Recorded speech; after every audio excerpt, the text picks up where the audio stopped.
السلام علیکم ورحمۃ اللہ وبرکاتہ۔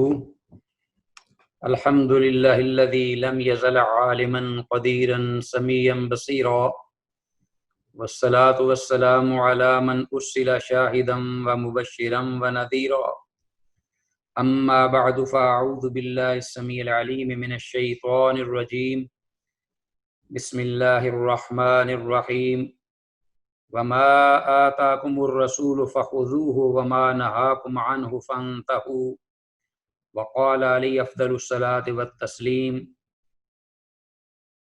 نضر الله من سمع مقالتي فوعاها فبلغها كما سمعها۔ اللہ کی حمد و ثنا کے بعد عزیز طلبہ و طالبات، یہ آج حدیث کے سلسلے میں یہ ہمارا دوسرا لیسن ہے، اور آج کے دن بھی انشاءاللہ ہم صرف 2 احادیث پڑھیں گے، اور اس کے بعد آئندہ جو ہمارا لیسن ہوگا وہ روٹین میں آ جائے گا، اور اس میں ہم جو شیڈیول دیا ہے یا سلیبس بریک اپ میں ہم نے شو کیا ہے اسی کے حساب سے ہم انشاءاللہ احادیث کا مطالعہ کریں گے۔ تو احادیث کا حق تو ادا نہیں ہو سکتا، لیکن کوشش ہوگی کہ اس مختصر وقت میں، چونکہ احادیث کی تعداد زیادہ ہے، اس لیے ابتدائی طور پر زیادہ اس بات کو اہمیت دی جائے گی کہ حدیث کی جو نصوص ہیں، یعنی عبارات حدیث کی، عربی عبارات، ان کو ہم غور سے پڑھیں اور ان کا ترجمہ سیکھیں۔ پھر انشاءاللہ بار بار انہی الفاظ کا ترجمہ جب آئے گا تو آپ کے لیے یہ ایزی اور آسان ہوتا چلا جائے گا۔ دوسری بات جس پر ہم فوکس کریں گے وہ ہوگا احادیث میں۔ ویسے تو رحمت للعالمین کے جو احادیث اور فرامین ہیں یہ قرآن حکیم کے بعد سب سے بڑی فصاحت و بلاغت کا یہ مرقع ہیں،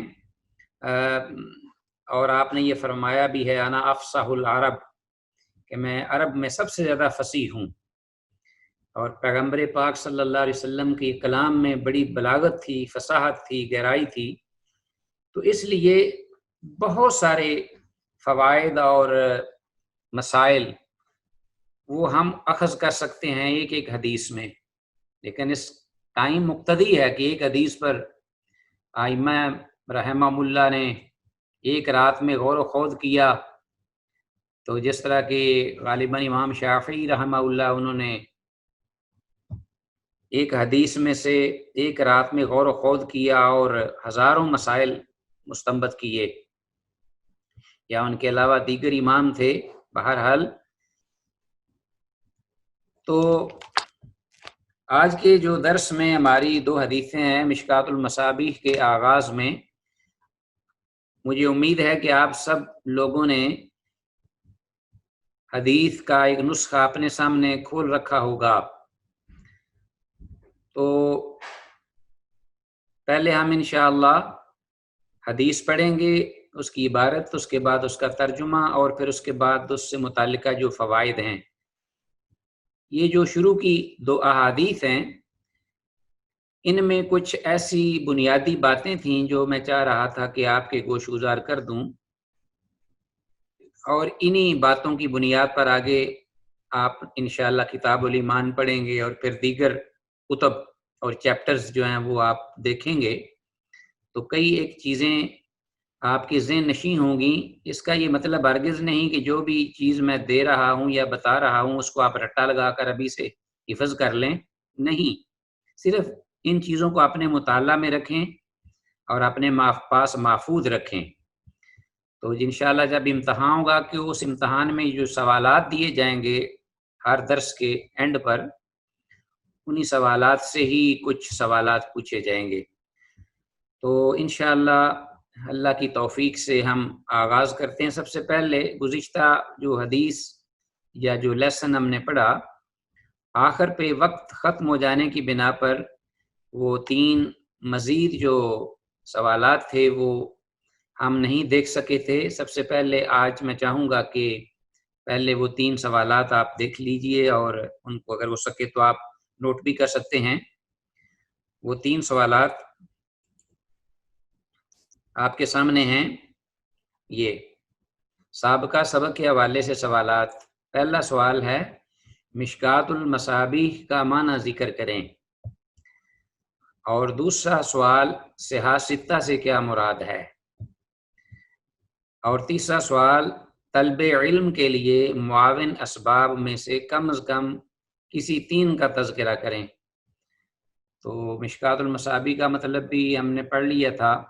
مصباح کا معنی لیمپ ہے، چراغ، اس کی جمع ہے مصابیح، اور مشکات اس تاکچے کو کہتے ہیں جس کے اندر لیمپ رکھا جاتا ہے اور اس کی روشنی بڑھ جاتی ہے۔ صحاح ستہ، صحاح صحیح کی جمع ہے، اور ستہ سے مراد 6 کتابیں حدیث کی، جس میں متفق علیہ صحیح بخاری، صحیح مسلم، اور اس کے علاوہ دیگر اتنا کم کر کے رکھا ہے نا یار آپ لوگوں نے۔ 4 سنن نبی داود، سنن اور جامع ترمذی، اور اسی طرح سنن نسائی اور سنن ابن ماجہ یا سنن الدارمی بعض نے ذکر کیا ہے۔ اسی طرح طلب علم کے لیے معاون میں سے پہلے تقوی ہے، پھر دعا ہے، مسلسل مایوس نہ ہو دعا سے، پھر ثابت قدمی، اس پر استمرار ہے، دوام ہے، اس کو پڑھتے چلے جائیں۔ اہل علم و فضل، ان کی مصاحبت اور ان کے ساتھ تعلق جو اصحاب علم و فضل ہیں، تو یہ وہ اسباب ہیں جو کہ علم کے اصول میں معاون ہیں۔ تو آتے ہیں ناظرین، اس کے بعد ہماری آج کی پہلی حدیث ہے۔ عزیز طلبہ، یہ حدیث جیسا کہ آپ دیکھ رہے ہیں پہلی حدیث ہے، حضرت عمر بن خطاب رضی اللہ تعالیٰ عنہ سے مروی، معروف حدیث ہے۔ ہو سکتا ہے آپ سب کو اس کا کچھ حصہ زبانی یاد بھی ہو اور اس کا ترجمہ بھی، لیکن ایزا سبق کے آج انشاءاللہ ہم اس کو پڑھیں گے اختصار سے۔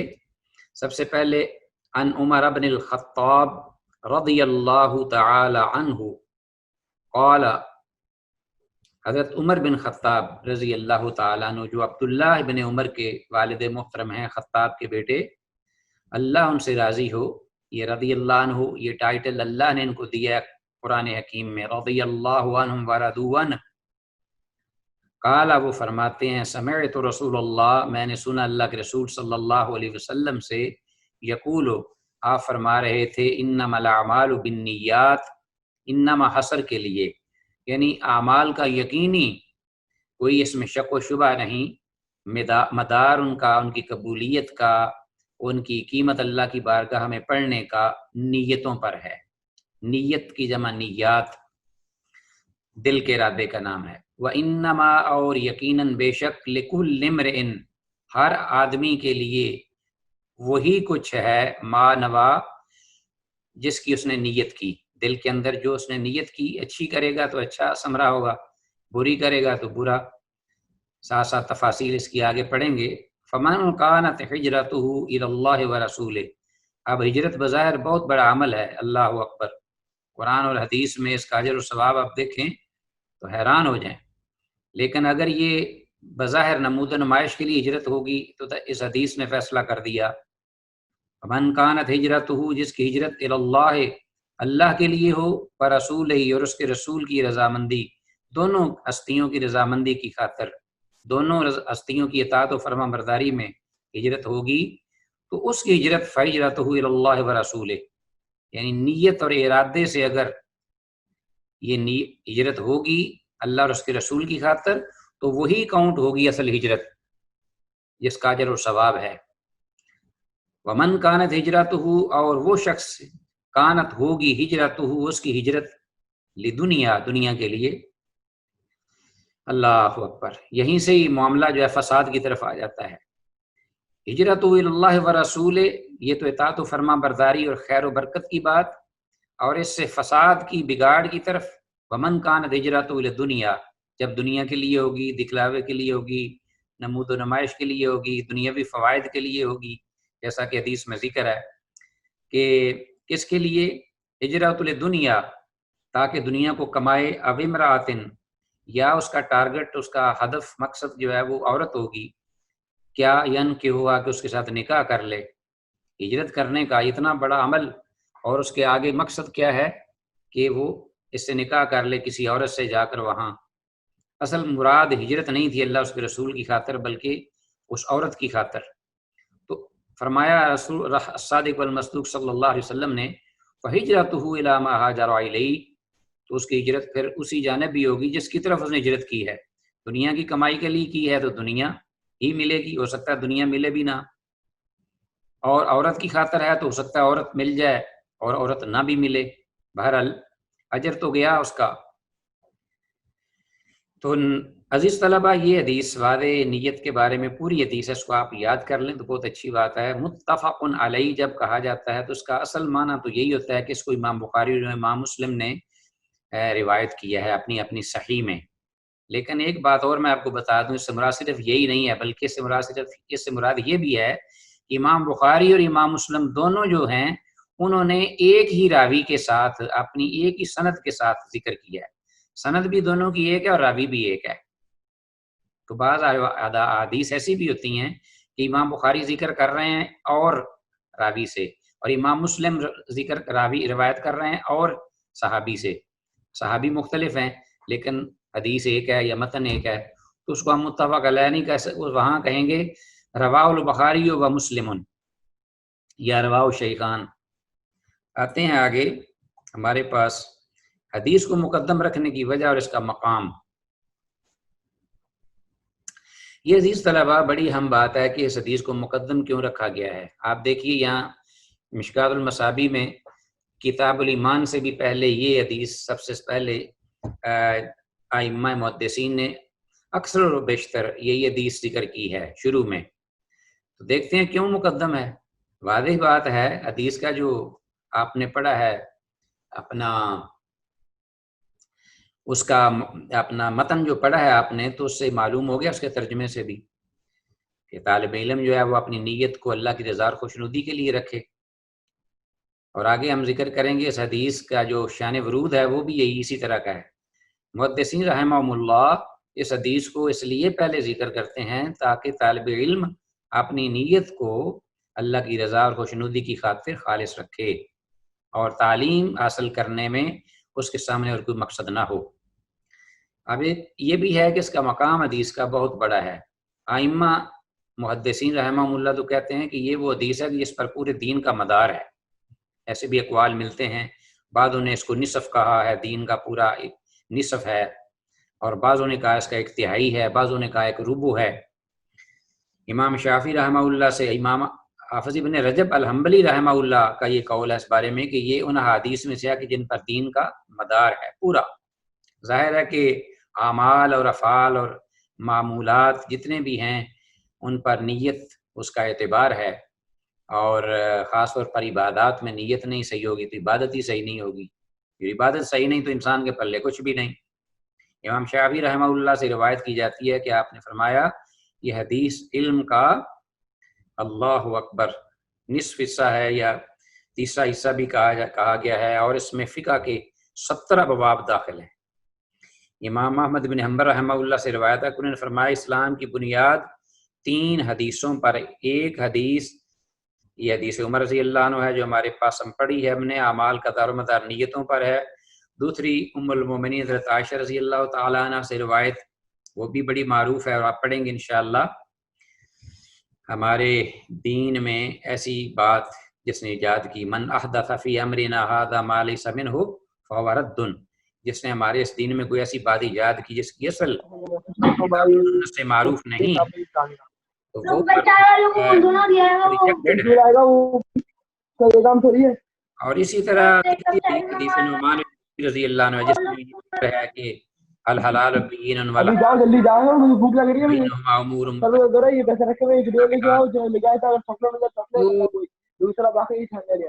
یہ عزیز طلبہ یہ تینوں حدیثیں جو ہیں ان پر مدار ہے، اور ان میں سے ایک حدیث اسلام کا بنیادی. اس کے بعد آتے ہیں ہمارے پاس حدیث کا شان ورود. ضروری ہے شان ورود اس کا ذکر ہو جائے تو پھر اس کی پس منظر جو بیک گراؤنڈ ہے وہ جس آیات قرآنیہ کی شان ورود ہے، اور اس سے آیت کے نزول کا پتہ چل جاتا ہے کیسے موقع اور کس واقعہ پر اس کا نزول ہوا اور نازل ہوئی. اس کا مفہوم سمجھنے میں آسانی رہ جاتی ہے. تو علماء محدثین نے اگر وہ حدیثوں کا شان ورود ذکر کرتے تو بڑا فائدہ ہوتا، اور لوگ جو ہیں بڑے اس سے حالات کے مطابق مسائل بھی اخذ کرتے۔ تھوڑا سا یہ کام ابو حفص اکبری نے کیا ہے، ابن دقیق العید میں ہے، ابن دقیق العید کہتے ہیں۔ بہرحال اس حدیث کا شان ورود مہاجر لام قیس، مہاجر لام قیس یہ ایک نام ہے، مہاجر تھے اور ام قیس انہیں کہا جاتا تھا، ان کا واقعہ ہے۔ یہ ایک عورت پر فریفتہ ہو گیا تھا، یہ شخص ایک عورت سے محبت ہو گئی اس کو، تو وہ ہجرت کے دوران مدینہ منورہ چلی گئی ہجرت کر کے۔ تو یہ صاحب جو ہیں وہ اس کے بغیر مکہ میں نہ رہ سکے، نہ ٹھہر سکے۔ تو اس کے بعد انہوں نے جب آپس میں رابطہ کیا تو عورت اس کے ساتھ اس شرط پر نکاح پر تیار ہو گئی کہ اگر ام قیس مکہ مکرمہ چھوڑ کر مدینہ منورہ آ جاتا ہے تو میں اس کے ساتھ نکاح کر لوں گی۔ تو اس بات پر اس شخص نے ہجرت کی، مکہ کو چھوڑا اور اسی دوران مدینہ چلا گیا۔ اس حدیث میں یہی واقعہ جو ہے وہ لکھا ہوا ہے، اور امام طبرانی کی ایک روایت میں حضرت عبداللہ بن مسعود رضی اللہ تعالیٰ عنہ فرماتے ہیں کہ ہم اس مذکور شخص کو پھر نام ہی رکھ دیا مہاجر لام قیس، کیونکہ ام قیس جو ہے ام قیس کے لیے تو اس نے ہجرت کی تھی، تو ام قیس جو ہے اس کے لیے جب اس نے ہجرت کی تو اس کا نام ہی مہاجر لام قیس پڑ گیا۔ دیکھیے ذرا، یہ ٹائٹل مل گیا اس کو۔ تو بظاہر اس کے بعد یہ حدیث جو ہے اس کا ذکر ہوا یا رسول اللہ صلی اللہ علیہ وسلم نے بیان فرمائی۔ آگے عزیز طلبہ یہ دیکھیے، انما الاعمال بالنیات، الاعمال، حدیث میں آپ حیران ہوں گے کہ اعمال کہا گیا ہے۔ اعمال عمل کی جمع، اس کا معنی کام، اور افعال بھی فعل کی جمع ہے جس کا معنی ہوتا ہے کام عربی زبان میں، مختلف کام جو سر انجام دیے جاتے ہیں، عبادت کا ہو، معمولات کا ہو، اپنے دیگر کاروباری معاملات ہوں، اعمال ہوں، جو بھی ہوں انہیں اعمال کہا جاتا ہے۔ لیکن حدیث میں یہ نہیں کہا گیا انما الافعال بالنیات، کہا گیا انما الاعمال بالنیات، اس میں فرق ہے۔ اس لیے اعمال کہا گیا ہے کہ اعمال کے لیے دوام و استمرار ضروری ہے۔ کیا مطلب؟ دوام کا مطلب ہے ہمیشگی، یعنی مسلسل تسلسل سے کنٹینیولی کوئی کام کرنا۔ مطلب یہ ہے کہ ہر دفعہ اس کام کرنے پر نئے سرے سے نیت ضروری ہوگی۔ اب آپ نے وضو کیا تو نیت کرنی پڑے گی، اب آپ نماز کے لیے آگے جا رہے ہیں پھر نیت کرنی پڑے گی، اب آپ نماز کے بعد آپ نفل اٹھ کے پڑھ رہے ہیں، پھر اس کے بعد کوئی اور نیکی کا کام کرتے ہیں عبادت کا، تو پھر اس کی نیت الگ کرنی پڑے گی۔ تو یہ تسلسل رہے گا، اس میں گیپ نہیں۔ یہ اعمال کے لیے، افعال کے لیے یہ ضروری نہیں۔ یہ فرق ہے عمل اور افعال میں۔ اب آتے ہیں نیت اور ارادہ میں فرق۔ نیت جو ہے جب ہوتا ہے اس کا دل کی جگہ ہے، نیت دل میں کی جاتی ہے، اس کے لیے غرض ضروری ہے۔ غرض ہو، انسان کا کوئی مقصد ہو، کوئی اس کی چاہت ہو کہ یہ میں کام کر رہا ہوں اس لیے مجھے یہ اس لیے کر رہا ہوں کہ اس کا ہدف یہ ہے، اس کا مجھے ٹارگٹ ہے، اس کے بدلے مجھے یہ چیز ملے، یہ ہے غرض۔ ارادہ کے لیے غرض ضروری نہیں ہے۔ اس لیے آپ دیکھیں گے کہ اراد اللہ تو آیا ہے لیکن نولا نہیں آیا۔ اراد اللہ، اللہ کا ارادہ، اللہ نے ارادہ کیا، یہ آپ سنیں گے کتاب اللہ میں، ماذا اراد اللہ بہذا مثلا۔ اسی طرح نولا نہیں آیا، کیونکہ معنی اردو زبان میں نولا اور انسان کے ساتھ اگر ہو تو ارادہ دل کے ارادے کا نام نیت ہے، لیکن اللہ کے لیے نولا نہیں آیا کہ اللہ نے نیت کی، بلکہ آیا ہے کہ اللہ نے ارادہ ہی کیا۔ کیوں؟ کس لیے؟ اگر یہ ہوتا نولا تو اس کا مطلب یہ تھا کہ اللہ تعالیٰ نیت کرتے ہیں تاکہ میں جو عمل کر رہا ہوں اس کا مجھے پھل ملے، اجر ملے۔ اسے کہتے ہیں معلل بالاغراض، کہ وہ اعمال جو ہیں وہ غرض اغراض کے ساتھ وہ جو ہیں وہ بند جاتے ہیں، حالانکہ ایسا نہیں، کیونکہ غرض جو ہے وہ جب کام کرنے والا اس کو مکمل فائدہ پہنچتا ہے۔ جب ہم نماز پڑھتے ہیں ہمیں اجر و ثواب ملتا ہے، اللہ اکبر، دل کو اطمینان و سکون ملتا ہے۔ ہم مکلف ہیں، اللہ مکلف نہیں ہے، کیونکہ اللہ جل جلالہ خود کی ذات مکمل بھی ہے اور اکمل بھی ہے۔ اس کو کسی فائدے کی ضرورت نہیں ہے. ہمیں ہر جگہ ہر وقت اللہ کی احتیاج ہے, ہمیں فائدے کی ضرورت, ہر وقت ہم فائدے کی محتاج ہیں. اللہ سے مبرہ ہے, اس لیے ہم کہیں گے نوئی تو میں نے نیت کی, انما الاعمال بالنیات, ہم ارادہ بھی کہتے ہیں, لیکن اللہ تعالیٰ کے لیے صرف اراد اللہ کے الفاظ ہیں. آگے عزیز طلبہ, نیت کیا ضروری ہے کہ الفاظ میں کی جائے یا کہ نیت صرف دل کے ارادے کا ہی نام ہے؟ اس میں اختلاف خاصا, لیکن واضح اور صحیح ضروری اور واضح بات یہی ہے, جیسا کہ امام ابن تیمیہ اور ابن حمام رحمہ اللہ نے الفاظ میں نیت کے شرط نہ ہونے پر امت کا اجماع ذکر کیا ہے کہ یہ اجماع ہے اس بات پر, اور کہتے ہیں کہ سب سلف اور خلف رحمہ اللہ جتنے بھی تھے, وہ جو اعمال ہیں, خاص طور پر وہ اعمال جن کا تعلق عبادات سے ہے, فعل قلب پر ہی اکتفا کرتے رہے. کسی سے بھی آج تک زبان سے نیت جو ہے وہ وارد نہیں ہوئی, نہ اس کا کوئی ثبوت ہے. امام نووی رحمہ اللہ نے البتہ اپنی کتاب الاذکار میں نیت کو کہا گیا کہ اچھا ہے کہ اگر دل میں نیت ہے تو ساتھ زبان سے بھی کر لے, اچھی بات ہے, درست ہے, تاکہ اس کے اپنے آپ کو بھی سنائی دے. لیکن اس کی کوئی دلیل نہیں ہے ان کے ہاں, انہوں نے مستحب ویسے ہی کہہ دیا, جبکہ اگر یہ مستحب ہوتا تو دیگر ائمہ جو ہیں وہ اس مستحب چیز کو کیوں نہ اڈاپٹ کرتے اور اس کا تذکرہ کرتے, اور پھر اس کی کوئی دلیل نہیں اس کے پیچھے. کیونکہ نیت کا جو اصل محل ہے عزیز طلبہ وہ دل ہے. جو ہی بات زبان پہ آئے گی تو وہ نیت نہیں رہے گی, وہ اقرار ہو جائے گا. اب آپ کو علم ہوگا کہ ایک ایسی عبادت ہے کہ جس میں نیت زبان سے ہوتی ہے, اور یہ آپ نے خود تلاش کرنا ہے, میں نے آپ کو نہیں بتانا, بالکل عام مسئلہ ہے, کوئی اتنا مشکل نہیں. ایک ایسی عبادت ہے, رکن ہے وہ دین کا, اس کے آغاز میں جو مناسک ہیں, ان مناسک کے شروع میں جب انسان آغاز کرتا ہے تو اس وقت وہ دل سے نیت کرتا ہے, اور اس دل سے نیت کرنے کے پیچھے بھی ایک وجہ ہے, حکمت ہے, جس کا تذکرہ آیا ہے کہ وہ مشروط نیت کر لے تاکہ وہ دم سے بچ جائے, اور وہ ہے احرام جب باندھتا ہے عمرے کے لیے, حج کے لیے, اور زبان سے یہ کہے ان حبسنی حابس فمحلی حیث حبستنی, کہ اگر مجھے کوئی روکنے والا کوئی شرعی عذر راستے میں روک دیتا ہے, قانون یا کوئی درندہ یا کوئی گاڑی خراب ہو جاتی ہے, میں نے احرام باندھا ہوا ہے, تو میں وہیں سے میرے حلال ہونے کی جگہ ہے, تو اس میں پھر یہ ہوگا کہ اس پر دم نہیں ہوگا, وہ واپس اپنا احرام کھول کے واپس آ سکتا ہے. اس وقت یہ مشروط ہے اور اس کی دلیل ہے, اس لیے اس وقت کہا جاتا ہے. اس کے علاوہ کہیں بھی کوئی دلیل نہیں کہ زبان سے نیت کی جائے. اسی طرح عزیز طلبہ, آپ جانتے ہیں کہ جب نیت کی بڑی اہمیت ہے ہماری اس دینی امور میں, خاص طور پر بسا اوقات معاملات وغیرہ میں بھی اگر اصول ثواب یعنی اجر کی ثواب کی نیت کر لی جائے تو اس میں بھی اللہ تعالیٰ اس مباح امور جو ہیں جن پر کوئی اجر و ثواب کا وعدہ نہیں کیا گیا شریعت میں, مباح امور ایسے ہیں کہ جن کرنے اور نہ کرنے میں نہ کوئی نقصان ہے نہ کوئی اجر ہے. اگر اس میں انسان نیت کو کر لیتا اچھی نیت, تو وہ بھی ویسے اجر بن جاتے ہیں. مثلا کوئی بلڈنگ بناتا ہے اور اس میں روشن دان کھڑکیاں رکھتا ہے. روشن دان اور کھڑکیاں رکھنے کا آپ کو پتہ ہی ہے کیا مقصد ہے, ہوا آئے, روشنی آئے, گھٹن نہ ہو. لیکن وہ ذہن میں یہ رکھ لے کہ میں اس لیے کر رہا ہوں کہ نماز کے وقت اذان کی آواز آئے گی اور میں فوراً اٹھ بیٹھوں گا, نماز میں کوتاہی نہیں ہوگی, وقت پہ میں جا کر پڑھ لوں گا. اس دخل سے, اس نیت کے ارادے سے انشاءاللہ اللہ اس کو اجر دیں گے, اللہ کے اجر کی کمی نہیں ہے.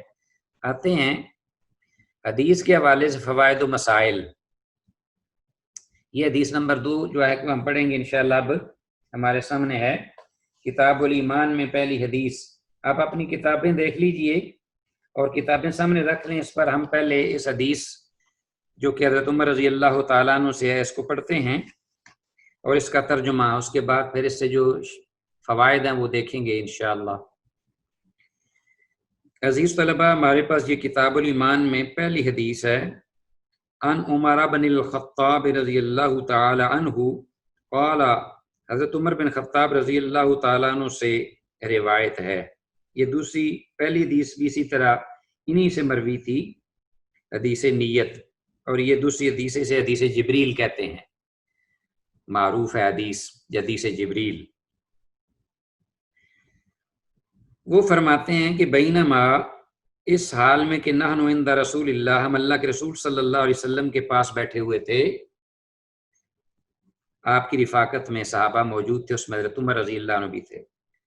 ذات یوم، ایک دن، اذ کہ اچانک، ناگہاں، طلع علینا، ہم پر وارد ہوئے، طلوع ہوئے، طلع کا معنی علینا، ہم پر، کیا، رجل، ایک صاحب، ایک آدمی ہم پر اچانک آ گیا ہمارے بیٹھے ہوئے حالت میں۔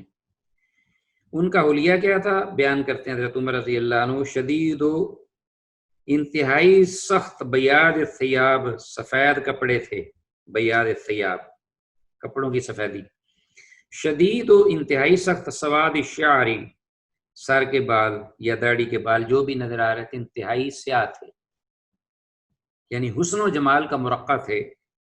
لا یرا علی اثر السفر، ایسے تر و تازہ تھے کہ ان پر کوئی بھی سفر کے اثرات نہیں دیکھے جا سکتے تھے۔ لگے یہ رہا تھا دور سے آئے ہیں، کیونکہ اجنبی تھے، سٹرینجر جسے کہتے ہیں، ہمارے لیے ہم ناواقف تھے ان سے، لیکن لگتا تھا جیسے ابھی کسی انڈے کے خول سے نکل کر جیسے چوزا نکلتا ہے، صاف ستھرا اور پاکیزہ اور بالکل چمکدار، اس طرح ان کی داڑھی، ان کے بال، ان کے کپڑے۔ ولا یعرف منا احد، ہم میں سے کوئی بھی ان کو نہیں پہچانتا تھا، تو معلوم ہوا کہ اجنبی تھے، ہمارے ارد گرد میں سے نہیں آئے تھے، کہیں دور سے آئے۔ حتی جلس الی النبی صلی اللہ علیہ وسلم، یہاں تک کہ وہ بیٹھ گئے اللہ کے نبی صلی اللہ علیہ وسلم کے پاس رخ کر کے، اور کیفیت کیا تھی بیٹھنے کی؟ فاسند، انہوں نے پھیلا دیے، رکبتیہ، اپنے گھٹنے، اپنے گھٹنوں کا رخ کر لیا، الی رکبتیہ، پیغمبر پاک صلی اللہ علیہ وسلم کے گھٹنوں کی جانب، رکبتیہ، دو گھٹنے، نیز جنہیں کہتے ہیں۔ وَوَضَعَ كَفَّيْهِ عَلَى فَخِذَيْهِ، اور رکھی اپنی دونوں ہتھیلیاں، کفن، کفیہ، یہ بھی دو، اپنی دونوں ہتھیلیاں رکھیں، عَلَى فَخِذَيْهِ، پیغمبر پاک صلی اللہ علیہ وسلم کی ران مبارک، فاخذن، ران، آپ کی ران مبارکوں پہ، عَلَى فَخِذَيْهِ۔ آگے یہ ذکر آئے گا، بعض روایات میں ہے کہ اپنی رانوں پہ رکھے، اور بعض روایات میں امام نسائی نے غالباً ذکر کیا ہے کہ رسول اللہ صلی اللہ علیہ وسلم کی رانوں پہ انہوں نے اپنے دونوں ہاتھ رکھے۔ وقال، یہ جب کیفیت بنائی تو سوالات کیے، کیا؟ پہلا سوال، یا محمد، اے محمد صلی اللہ علیہ وسلم، اخبرنی عن الاسلام، ہمیں اسلام کے بارے میں خبر دیجئے۔ قال، آپ صلی اللہ علیہ وسلم نے فرمایا، الاسلام ان تشہد ان لا الہ الا اللہ، اسلام یہ ہے کہ تو گواہی دے کہ اللہ کے سوا کوئی معبود برحق نہیں، وان محمد رسول اللہ، اور محمد اللہ کے رسول ہیں، وتقیم الصلاۃ، اور تو نماز قائم کرے، وتؤتی الزکاۃ، اور تو زکوٰۃ ادا کرے، وتصوم رمضان، اور رمضان کے روزے رکھے، وتحج البیت، اور تو حج بیت اللہ کا کرے، ان استطاعت، اگر تجھے طاقت ہو، یہاں طاقت کی بات حج کے لیے، من استطاع الیہ سبیلا، ان استطاعت الیہ سبیلا۔ تو یہ جب جواب دیا، اسلام کے بارے میں جواب تھا، اور آپ نے ارکان دین اور ظاہری جو عبادات ہیں ان کا تذکرہ فرمایا اسلام کے جواب میں، تو قال، حضرت عمر رضی اللہ عنہ، حضرت جبریل، اپنا جو سائل تھے، ابھی تو پتہ نہیں ہے کہ جبریل ہیں کون ہیں، ابھی تو سائل ہیں، اجنبی ہیں، مسافر ہیں صحابہ کی نظر میں۔ قال، وہ کہتے ہیں، صدقت، آپ نے سچ فرمایا، فعجبنا، حضرت عمر فرماتے ہیں ہمیں بڑا تعجب ہوا، ہم نے تعجب کیا، لہو، اس بات پر، اس کے لیے، کہ یسألہ، کہ وہ آپ سے پوچھتا بھی ہے، سوال بھی کرتا ہے، ویصدقہ، اور آپ کی تصدیق بھی کرتا ہے۔ تو بڑا عجیب لگا ہمیں، کہ عجیب بات ہے کہ صاحب جو ہیں یہ سوال بھی کر رہے ہیں اللہ کے رسول سے، اور ساتھ یہ بھی کہتے ہیں کہ آپ نے بالکل ٹھیک کہا۔ قال، پھر وہ کہتے ہیں سائل، سوال کرنے والے، فاخبرنی عن الایمان، کہ ہمیں خبر دیجئے ایمان کے بارے میں۔ پہلا سوال تھا اسلام کے بارے میں، اب ایمان کی ڈیفینیشن ہو رہی ہے الصادق المصدوق صلی اللہ علیہ وسلم کی زبان سے۔ قال، آپ نے فرمایا، ان تؤمن، کہ تو ایمان لائے اللہ پر، باللہ و ملائکتہ، اور اس کے فرشتوں پر، و کتبہ، اور اس کی کتابوں پر، و رسولہ، اور اس کے رسولوں پر، والیوم الاخر، اور آخرت کے دن پر، و تؤمن بالقدر خیرہ و شرہ، اور یہ کہ تو ایمان رکھے اللہ کی تقدیر پر، خواہ وہ اچھی ہو یا